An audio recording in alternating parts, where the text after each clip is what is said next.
Hey guys, welcome back. We were discussing life processes part 1 in class 10th biology, and so far we have discussed about the alimentary canal beginning part, that is mouth cavity, esophagus ka thoda sa initial hissa, pharynx, and in the last class we have learned how pharynx in that region pharynx epiglottis works to control the traffic of food and air channels. Now we have to move forward and then now switch over to the next important structure of our alimentary canal, that is stomach. So this is the esophagus, the food pipe, which is a continuation of the mouth cavity for the tube-like structure. And here this tube-like structure is connected to this J-shaped structure. Like it's a large sac-like J-shaped structure which is present in the left side of your abdomen, slightly left side. So present in the upper left side of the abdomen, large muscular sac-like J-shaped structure. Can you see that? Expendable hai. It is expendable because when food comes to it, it gets expended up to a limit definitely. ठीक है? और इसके basic 4 portions हैं जिनको हम देख सकते हैं. There are 4 portions. This one is known as cardia, which is directly connected to esophagus, and this one is last one is known as pylorus, which is connected to the small intestine, and this is the main body and this is the fundus. So these are 4 portions, and here there must be a valve or a sphincter, जिससे कि जो food यहाँ आ रहा है ultimately वो एक point पे बंद हो जाए ताकि food जो है एक limit से ज़्यादा यहाँ enter नहीं करे. और इसी तरह से पाइलोरस यहाँ बंद रहता है ताकि फूड यहाँ से सीधे स्मॉल इंटेस्टाइन में नहीं जाए. It is guarded by pyloric sphincter. So it is connected to esophagus through cardiac sphincter. Sphincter means a valve, it's a round valve, and it is connected to a small intestine through pyloric sphincter. Now this is closed, और इसमें when you eat तो food यहाँ इकट्ठा होता जाता है एक little extent तक, इट एक्सपैंड्स. लेकिन उसके बाद में इफ यू ओवर ईट तो ये जो कार्डियक स्फिंक्टर है पूरी तरह से प्रॉपर्ली बंद नहीं हो सकता. So some food enters to esophagus while you lie down or you take rest, or so this is like you say I'm full till here, ab nahi. So one should not eat that. At least this portion should remain empty, the fundus portion should remain empty, or maybe a little more. Fine. So this is a good habit, eating habit. Anyway, so stomach के ये 4 parts हैं जिसमें cardia और pylorus और cardiac and pyloric sphincter, they are important. You should learn a little bit more than expected. Okay. Now the anatomy of stomach is there. We have shown you the muscles of stomach walls. Muscles. The stomach wall possesses smooth muscles. We have learned in class 9 there are 3 types of muscles, like skeletal or striated muscles. They are voluntary. Then smooth or circular muscles, they are somewhat involuntary. तो ये वो muscles आपके सामने हैं, and they create rhythmic contraction, but not so powerful, but fine. ये थकती नहीं है, लेकिन बहुत ज़्यादा obviously परेशान करेंगे तो. लेकिन unlike हमारी जो limbs की मसल होती हैं उसके जैसा पावरफुल कॉन्ट्रैक्शन ही क्रिएट नहीं कर सकती हैं. They are circular or smooth muscles. So stomach wall possesses smooth muscles which help in churning movement. ये फूड को यहाँ मूव करता है, फूड यहाँ से और यहाँ तक मूव करता है in a rhythmic contraction. It's a wave of rhythmic contraction and relaxation. Contraction and relaxation, this is SINT. और इसे देखने के लिए मेरे ख्याल से हमें एक GIF इमेज को यूज़ करना चाहिए, and I am thankful to GIFyCat जिन्होंने इतना अच्छा ये GIF इमेज बनाया है. See this, how the smooth muscles are working rhythmically. Contraction and relaxation, जिससे stomach, आपको तो पता भी नहीं लगता कि how stomach is working in you, and it continuously works. So this regular rhythmic movements of alimentary canal, which are generated by, right now it's for stomach, it is generated by the rhythmic contraction and relaxation of circular muscles of the canal to push the ingested food, which we call bolus, forward.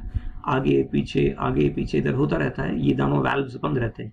Now I hope you understand कि हमें अच्छे digestion के लिए इसको पूरा नहीं भरना चाहिए, because if it is full, और जैसे ही ये peristalsis शुरू होगा, ये rhythmic movement शुरू होगा, तो food ये ऊपर भी जाएगा और कुछ इस वाल्व को प्रेस करके नीचे भी चला जाएगा, तो it has to be close, दोनों वाल्व्स बंद होने चाहिए, तभी अच्छा डाइजेशन यहाँ हो सकता है।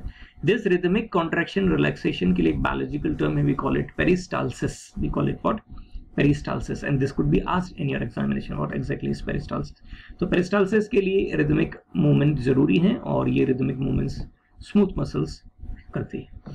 ओके, आई होप अब आपके समझ में आ गया होगा कि स्टमक में पेरिस्टाल्सिस का क्या मतलब होता है।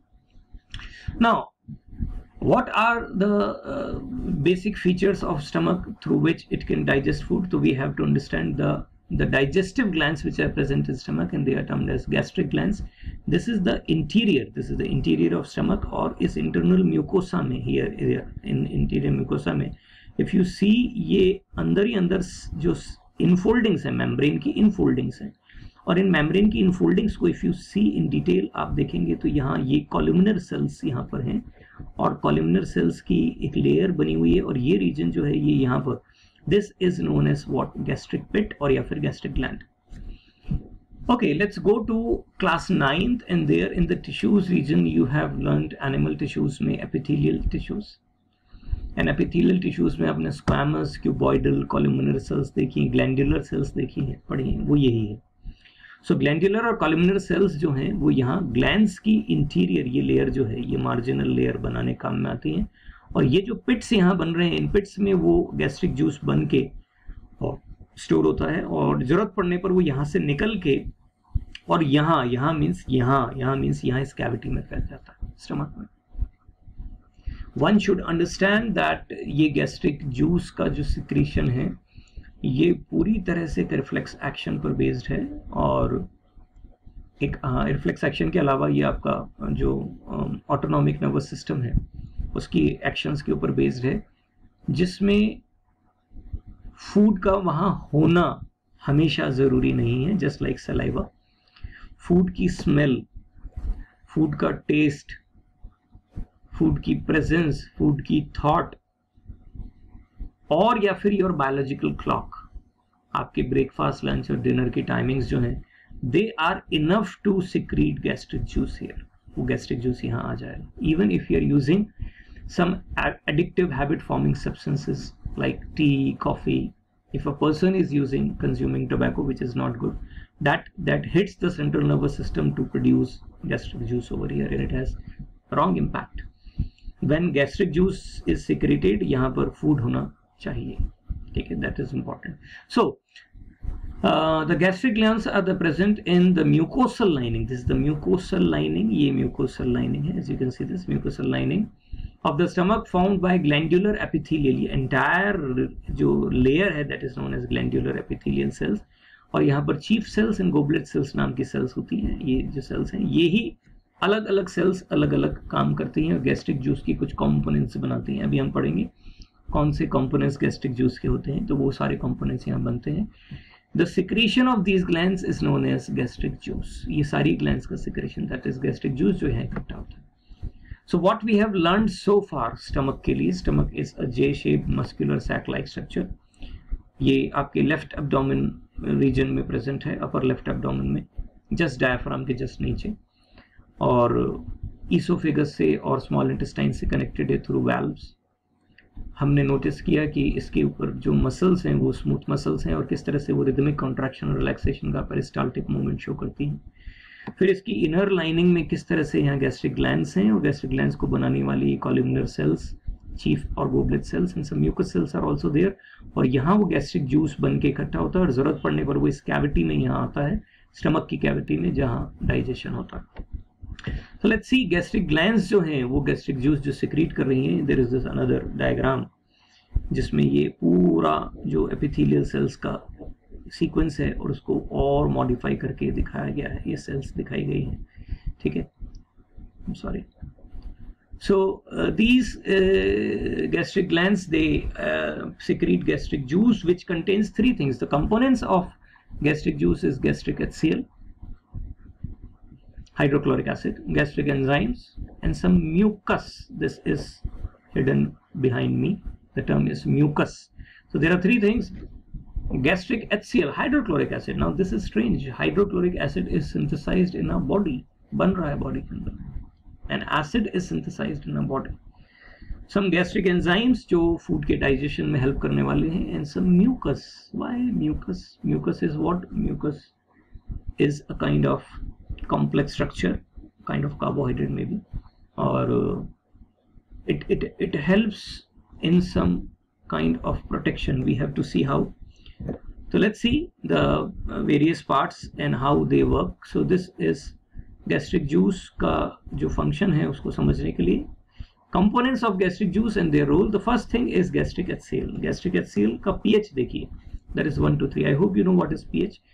pH is an arbitrary scale to give you the strength of means the acidic nature or the basic nature of a given solution. Smaller is the value of this pH, the strong is the acid, very strong. So this is, if the pH starts from 0 and it ends to 14, so 1 to 3 is a very small value that indicates it's a very strong acid. A very strong acid is formed inside your body cavity and which has very sensitive tissues. आपकी body का सबसे less sensitive tissue है आपके पैर का sole, the sole of your leg. It is tough.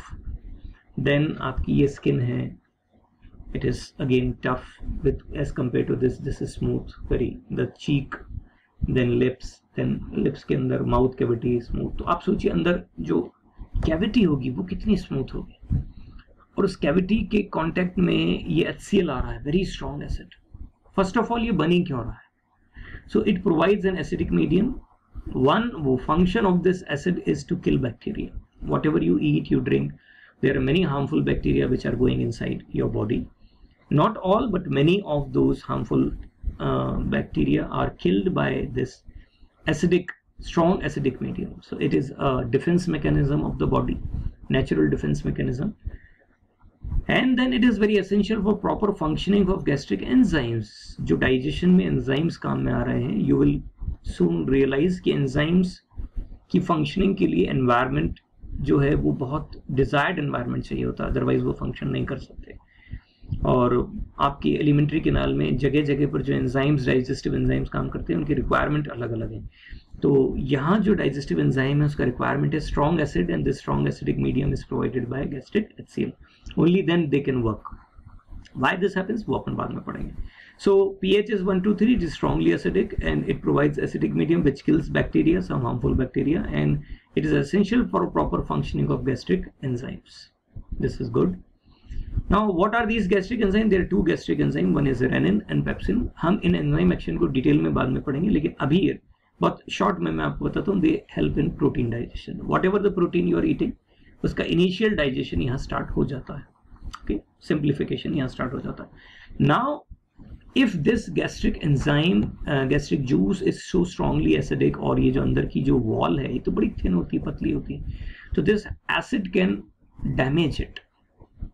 आप ये acid, अब आपका हाथ पे भी अगर एसिड गिरेगा तो हाथ जल जाता है ना, तो ये एसिड तो डेफिनेटली जला सकता है. तो ये एसिड आपकी इस इनर मेम्ब्रेन के कांटेक्ट में आना ही नहीं चाहिए. तो उसको बचाने के लिए यहाँ पर ये एक म्यूकस जो सिक्रीट हो रहा था उसकी पूरी लेयर डेवलप होती. So the role of mucus is to protect the inner sensitive stomach wall from the harmful effect of gastric HCl. In the very first place HCl सिक्रीटी क्यों हो? कोई जरूरी है गैस्ट्रिक HCl क्यों जरूरी है? बैक्टीरिया डिफेंस मैकेनिज्म के लिए जरूरी है, एंजाइम्स के फंक्शन के लिए जरूरी है. तो हम HCl को तो आना बंद नहीं कर सकते. अब हम क्या कर सकते हैं? हम हमारी इनर वॉल को बचा सकते हैं. तो वॉल को बचाने का क्या तरीका है? एक प्रोटेक्टिव लेयर. तो प्रोटेक्टिव लेयर भी बॉडी के अंदर ही बनेगी. तो as you can see in this diagram there is this mucus neck cells. तो ये जो लेयर थी ना, इन लेयर में गैस्ट्रिक जूस सिक्रीट होते समय ये काम डिवाइडेड होता है. Which part is forming HCl, which part is forming the enzymes, which part is forming the mucus. So all these three functions are carried out by three different cells. ये अलग अलग cells होती हैं यहाँ पर और वो अलग अलग काम करती हैं, लेकिन सबका काम यही होना है. Okay, so in this way सबके अपने अपने काम हैं और बहुत ज़रूरी हैं.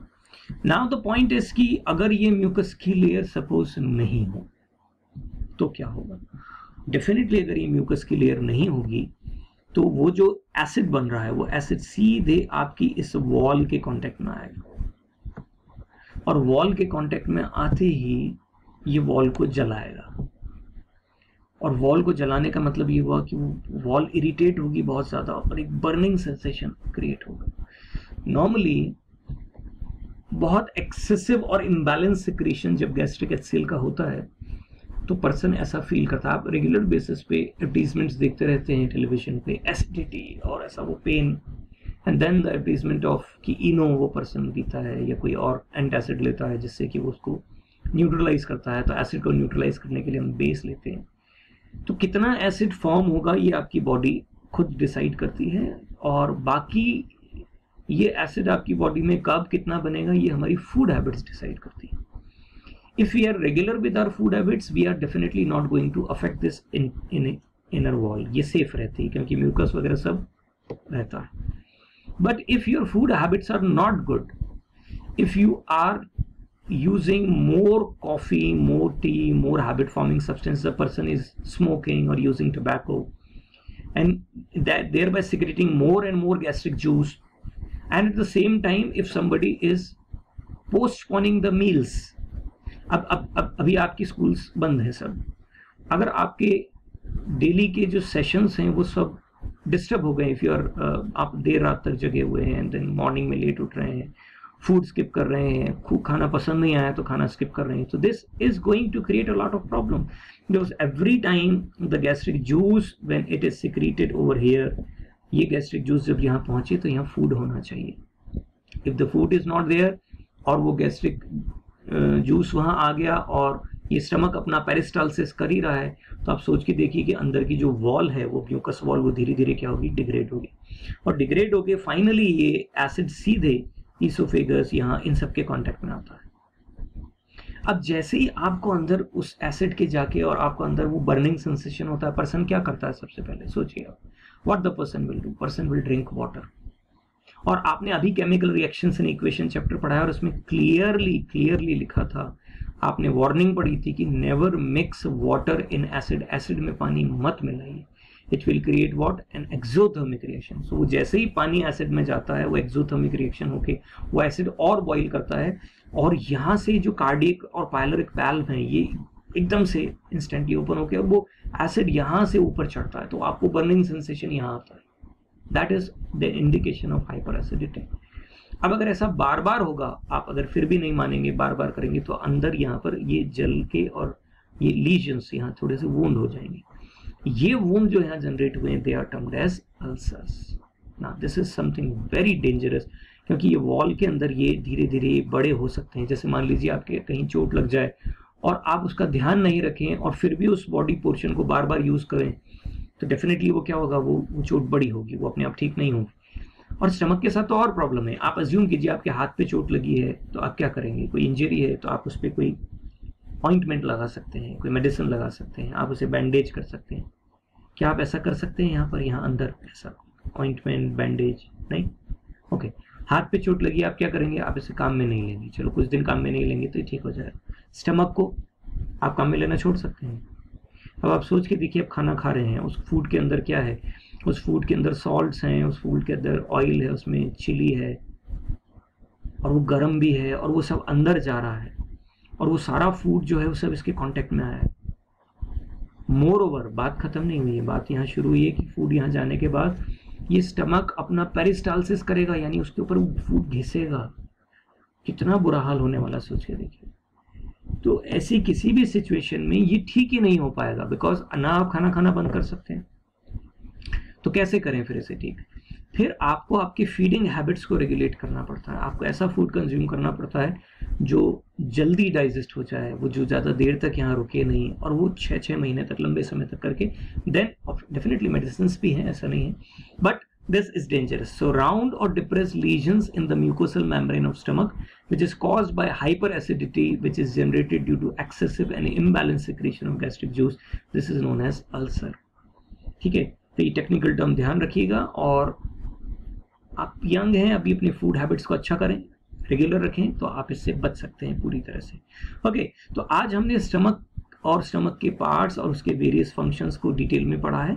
हम इन अलग अलग पार्ट्स को छोटे छोटे लेक्चर्स में पढ़ेंगे, ना कि बड़े लेक्चर्स में, सो दैट हम नॉलेज को अच्छे से एम्बाइब कर सकें। यहाँ मैंने एक डायग्राम आपको प्रैक्टिस के लिए दिया है।